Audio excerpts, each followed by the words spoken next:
La dernière paracha du livre de Bereshit nous fait le récit des premières années du séjour de Yaakov et de sa famille en Égypte, puis de la mort du patriarche et de son enterrement en Canaan. Le verset évoquant les derniers instants de Yaakov dit ceci, je cite, « Yaakov acheva de donner des instructions à ses fils, ramena ses pieds dans son lit, expira et rejoignit ses pères. » On remarque qu'il n'est pas dit explicitement que Yaakov mourut, comme ce fut le cas plus haut dans le texte, à propos de la mort d'Abraham et de celle d'Israël. S'appuyant sur cette particularité, le Midrash affirme, je cite, « Notre père Yaakov n'est pas mort. » Talmud Ta'anit.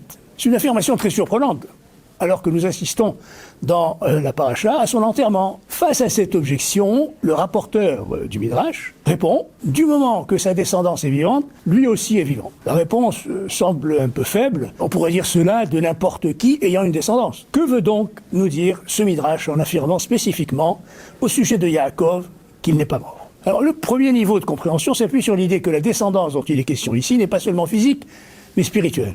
Tous les fils de Yaakov, sans exception, ont conservé l'héritage patriarcal transmis par leur père. Ce ne fut pas le cas de la descendance d'Abraham et d'Israël.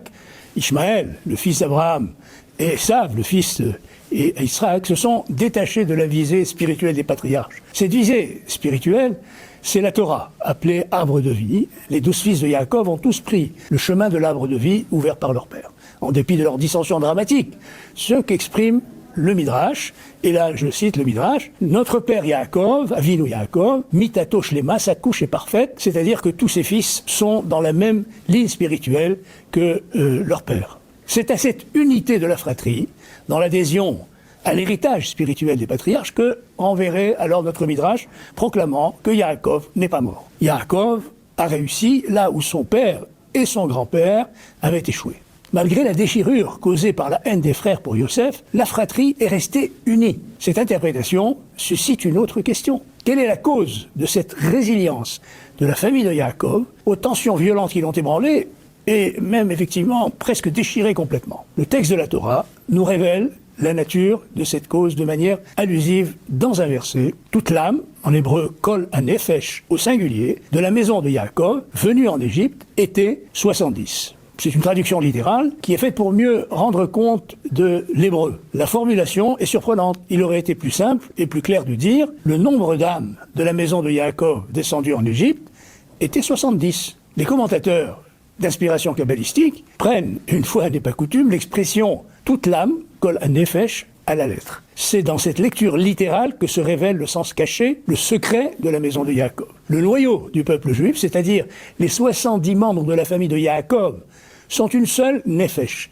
une seule âme. Donc c'est une unité essentielle, non susceptible de se déliter, une unité profonde qui ne peut être occultée par des divisions apparentes, mais qui demeure inaltérable envers et contre tout. Les âmes individuelles dérivent de cette âme unique collective, mais y restent attachées, ou plus précisément, elles en sont le prolongement.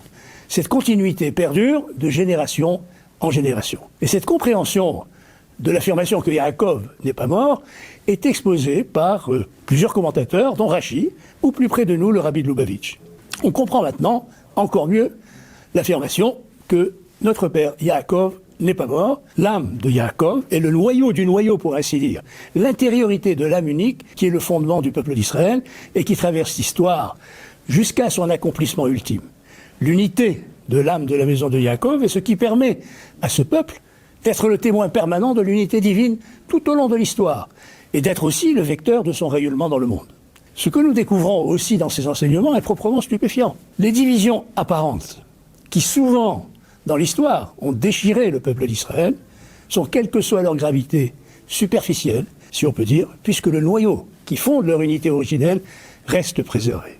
Mais cette unité n'est pas un phénomène uniquement spirituel comme on pourrait le croire. Elle a des implications très concrètes. Par exemple, le commandement « tu aimeras ton prochain comme toi-même », qui est compris généralement dans le sens « tu aimeras ton prochain comme tu t'aimes toi-même », reçoit un éclairage saisissant, pointé par le Ramchal, Rabbi Moshe Chaim Sato, qui le comprend ainsi, il faut aimer ton prochain juif. L'amour du non-juif est aussi prescrit par la Torah, il faut le souligner, mais il fait l'objet d'un autre commandement. Et donc, tu aimeras ton prochain juif parce qu'il est absolument comme toi-même, puisque toi et lui avez votre racine spirituelle dans l'âme unique d'Israël. Les différences qui vous séparent, en apparence, cachent une identité essentielle entre toi et lui. Encore un exemple. Les sages nous enseignent, dans cette même perspective, Kol Israël Areviv Ze Bazé. Tous les individus du peuple d'Israël sont responsables les uns des autres, c'est le traité Shevuot du Talmud. C'est une recommandation éthique qui est la conséquence directe de l'unité de l'âme d'Israël. Et si l'idée d'une âme unique propre à tout un peuple vous paraît trop mystique, demandez-vous pourquoi ce peuple, dispersé pendant des millénaires, disséminé dans le monde entier, plongé dans les cultures les plus diverses, au point d'avoir pour certains apparemment perdu tout lien avec le judaïsme, est aussi irrésistiblement attiré aujourd'hui par le lieu où son unité originelle se révèle, la terre d'Israël.